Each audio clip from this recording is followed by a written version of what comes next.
Mr. Small. Mr. Small was very small, probably the smallest person you've ever seen in your whole life, or perhaps the smallest person you've never seen in your whole life, because he was so small you probably wouldn't see him anyway. Mr. Small was about as big as a pin, which isn't very big at all, so perhaps we should say that Mr. Small was as small as a pin. Mr. Small lived in a small house underneath a daisy at the bottom of Mr. Robinson's garden. It was a very nice house, although very tiny, and it suited Mr. Small very well indeed. He liked living there. Now, this is a story all about the time Mr. Small decided to get a job. The trouble was, what sort of job could Mr. Small do? After all, there aren't that many small jobs. Mr. Small had thought about it for a long time, but hadn't had any ideas. Not one. He was thinking about it now, while he was having lunch. He was having half a pea, one crumb, and a drop of lemonade. Mr. Small thought and thought while he was eating his big lunch, but it was no use. Thinking just made him thirsty, so he had another drop of lemonade.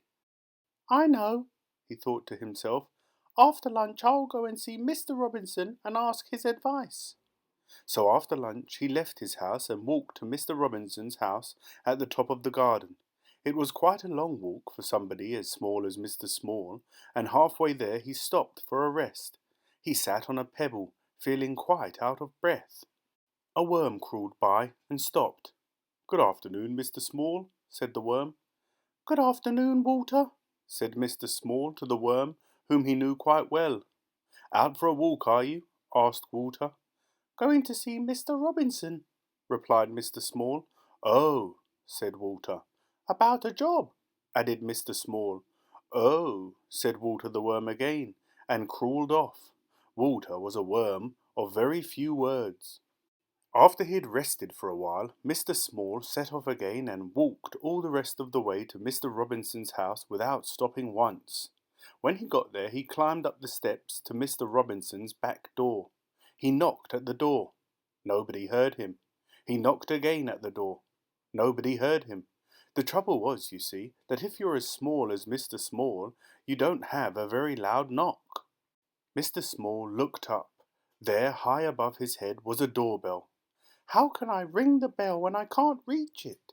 thought Mr. Small to himself. He started to climb up the wall, brick by brick, to reach the bell. He had climbed up 4 bricks when he made the mistake of looking down. "Oh dear!" he said, and fell. Bang! "Ouch!" said Mr. Small, rubbing his head. Just then Mr. Small heard footsteps. It was the postman. The postman came to the door, posted his letters, and was just about to leave when he heard a voice. "Hello!" said the voice. The postman looked down. "Hello," he said to Mr. Small. "Who are you?" "I'm Mr. Small," said Mr. Small. "Will you ring the bell for me?" "Of course I will," replied the postman in answer to Mr. Small's question, and reaching out he pressed the bell with his finger. "Thank you," said Mr. Small. "My pleasure," said the postman, and off he went. Mr. Small heard footsteps coming to the door. The door opened. Mr. Robinson opened the door and looked out. "That's funny," he said. "I'm sure I heard somebody ring the bell." He was about to shut the door when he heard a little voice. "Hello!" said the voice. "Hello, Mr. Robinson!" Mr. Robinson looked down and down. "Hello," he said. "What are you doing here?" "I've come to ask your advice," said Mr. Small to Mr. Robinson. "Well," said Mr. Robinson, "you'd better come in and have a talk." Mr. Small followed Mr. Robinson into the house, and, perched on the arm of Mr. Robinson's favourite chair, he told him how he couldn't think of a job that he could do.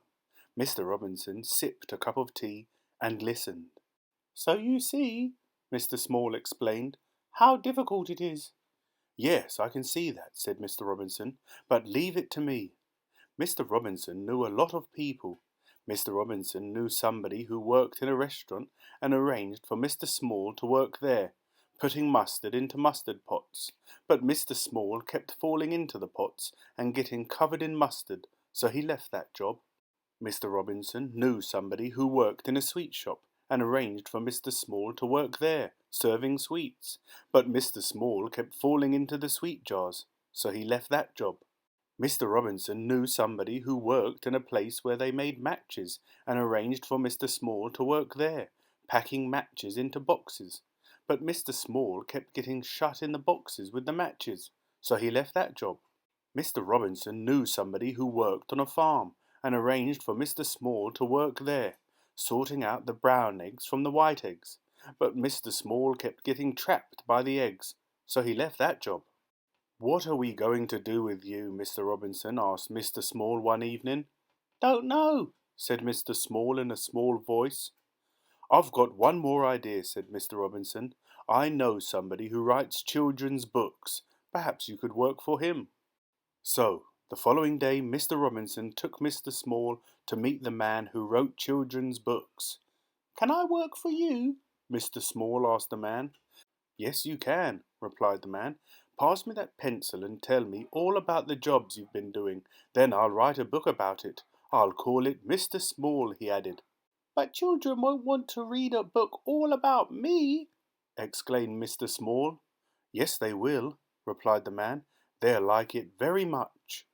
And you did, didn't you? The end.